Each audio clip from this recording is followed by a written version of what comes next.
Hi everyone and welcome to day 8. You have completed a full week of eating no sugar, and I think that is an achievement that needs to be celebrated. I think you should give yourself a pat on the back if you haven't done that already.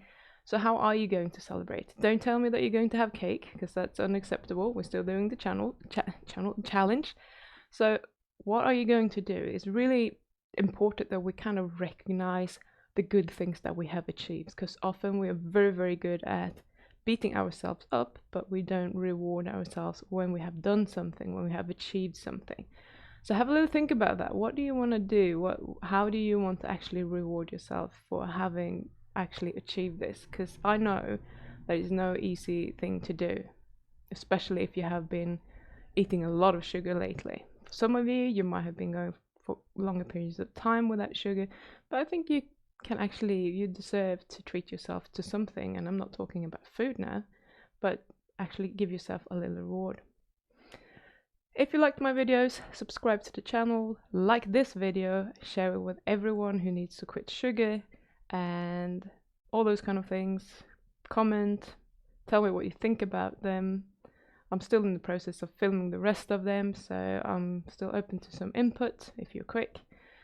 And yeah, let's get on with it. So I'm going to talk a little bit about cravings, snacking. Not a lot, because there isn't a lot to say. Just don't do it.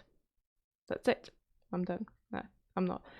But snacking is always an emotional event. Snacking has no place in healthy human nutritional behavior, or what you want to call it.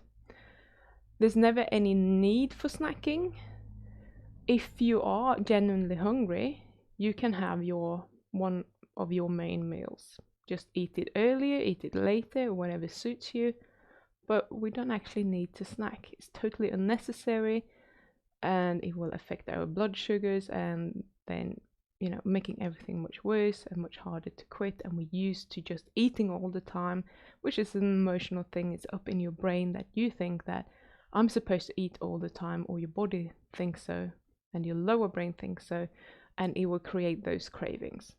So snacking doesn't actually bring anything positive with it. So whenever you feel like snacking, just ask yourself if you would like to snack on a piece of steak, or a chicken breast, or an egg, or a can of tuna. Just ask yourself that. Would you be able to or want to snack on some protein? If the answer is yes, then you have the green light to go and do so. But I would call that a meal rather than snacking. So try to turn it into a real meal, so that you're not having 5 meals a day or something silly like that. But if we crave protein, just straight up protein, we are usually actually hungry, and it's fine. We don't have to starve ourselves. Having said that, hunger isn't dangerous. You can be hungry for a while, and there's no drama. Your brain will make it out as if it is, but it isn't. It's actually a totally normal human reaction, and it's nothing that we need to get rid of straight away, even though our brains will tell us so.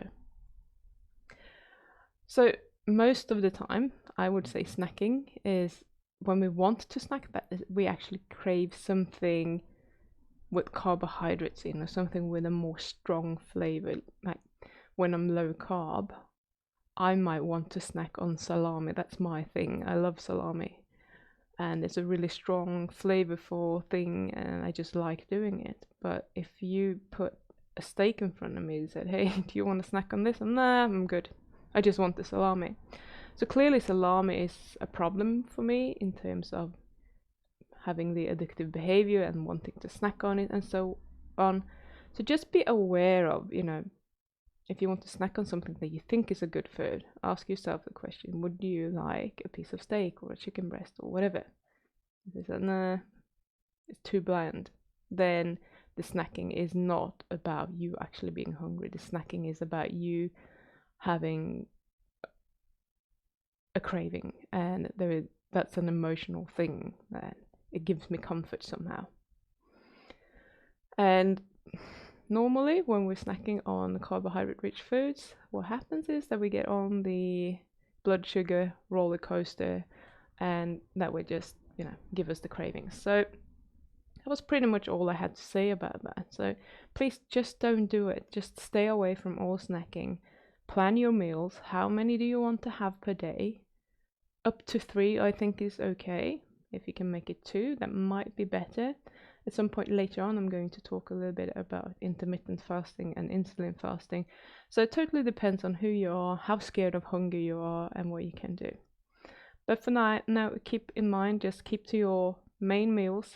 Keep the protein as your base and high at each meal, and stay away from the snacking. So that's it. I will see you again tomorrow. Take care.